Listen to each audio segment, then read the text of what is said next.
پریشانی جو ہے وہ انسان کے حالات سے نہیں، اس کے خیالات سے ہوتی ہے، جو رات کو اس چیز کو سوچتے ہوئے سو نہیں پاتے۔ بدگمانی جو ہے نا، یہ اس کو کہا گیا ہے کہ یہ ایک طرح کا گناہ بھی ہے کہ رات جب آپ سونے لگیں اس پانی کو پینا نہیں ہے، ایسا اس کو پاک و پاکیزہ کر دے گا۔ السلام علیکم ناظرین،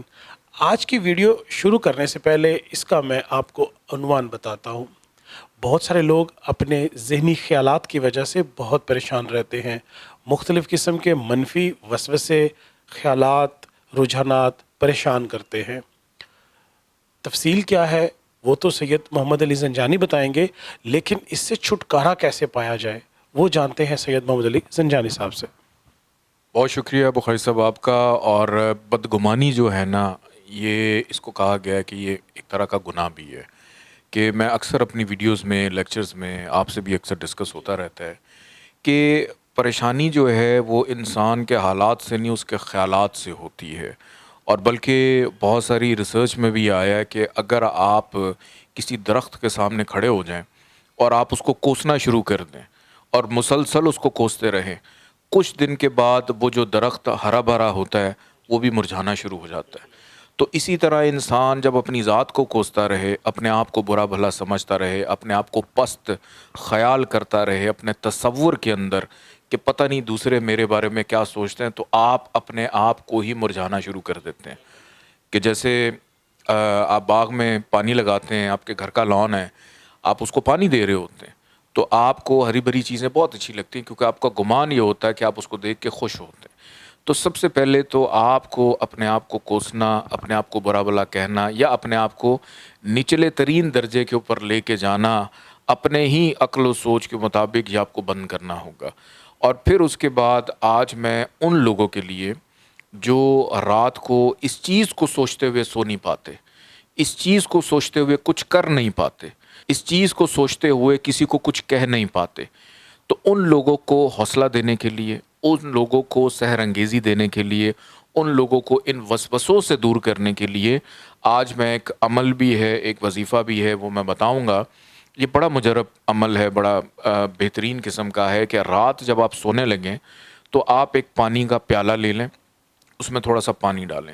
اور اس کے اوپر آپ نے قرآن پاک کی سب سے آخری سورہ ہے سورہ ناس۔ لیکن یہ پڑھنی کیسے ہے یہ ذرا سمجھ لیں کہ اس کی پہلی دو آیات اور اس کی آخری دو آیات، کہ پہلی دو آیات ہیں قل اعوذ برب الناس مالک الناس، اور آخری دو آیات ہیں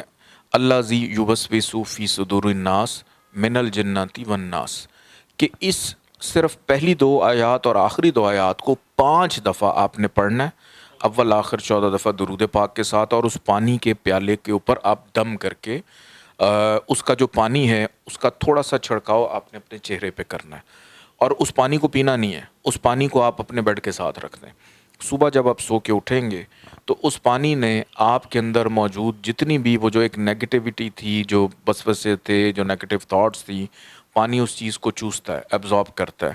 اور اس پانی کو آپ نے صبح اٹھ کے کسی بھی پودے کے اندر، کسی بھی کیاری کے اندر یا کسی بھی گھاس کے اندر صاف جگہ پہ اس پانی کو آپ بہا دیں، تاکہ آپ کے اندر موجود وہ نیگیٹو تھاٹس جو ہیں وہ نکل جائیں۔ اس عمل کو آپ اگر صرف 5 دن کر کے دیکھ لیں، آپ کو خود اندازہ ہو جائے گا کہ آپ کتنے بہترین جا رہے ہیں۔ اور اگر آپ کو 5 دن کے بعد اس کا فائدہ ہو رہا ہے، آپ اس کو کنٹینیو کریں، آپ اس کو روز پڑھ سکتے ہیں، مائیں اپنے بچوں کے لیے پڑھیں۔ کوئی بھی آپ کے گھر میں کوئی ایسا فرد ہے وہ خود نہیں کر سکتا تو اس کے لیے کوئی اور بھی کر سکتا ہے، کوئی اور پڑھ کے رکھ لے، لیکن اس میں شرط یہ ہے کہ آپ نے چہرے پہ چھینٹے ضرور مارنے ہیں اور اس پانی کو پینا نہیں ہے بس۔ اچھا، پھر سے مجھے یہ بھی بتائیں کہ اگر گھر میں کوئی ایسا شخص ہے جو نیگیٹو سوچتا ہے ہر ٹائم، لیکن وہ اس چیز پہ ڈٹا ہوا ہے کہ جی میں ٹھیک ہوں، لیکن اس کی شخصیت جو ہے وہ منفی ہے، تو اس کے لیے بھی یہ کارآمد ہے؟ ان کے لیے تو اتنا کارآمد ہے، میں بلکہ کہہ لیتا ہوں کہ حالانکہ ہمیں نہیں کہنا چاہیے، اس بندے کے لیے تو یہ گنگا جل ہے ایک طرح سے، کیونکہ ایسا اس کو پاک و پاکیزہ کر دے گا کہ اس کی زندگی میں بہتری آ جائے گی، کہ اس کی سوچ کا سمجھ لیں کہ جو کیفیت ہماری آب زمزم پینے کے بعد ہوتی ہے کہ ہم اپنے آپ کو اتنا روحانی محسوس کرتے ہیں، تو وہ بندہ کیوں نہیں کرے گا۔ بہت شکریہ ناظرین۔ اگر آپ ذاتی طور پر یا آپ کے گھر میں یا آپ کے گرد و نواح میں کوئی ایسا شخص جو منفی خیالات کا رجحان رکھتا ہے یا جس کو وسوسے آتے ہیں، پریشانی میں رہتا ہے، نیند کی خرابی میں رہتا ہے، یا منفی سوچ سے چھٹکارا حاصل کرنا چاہتا ہے، تو آج کا وظیفہ اس کے لیے کسی نعمت سے کم نہیں ہے۔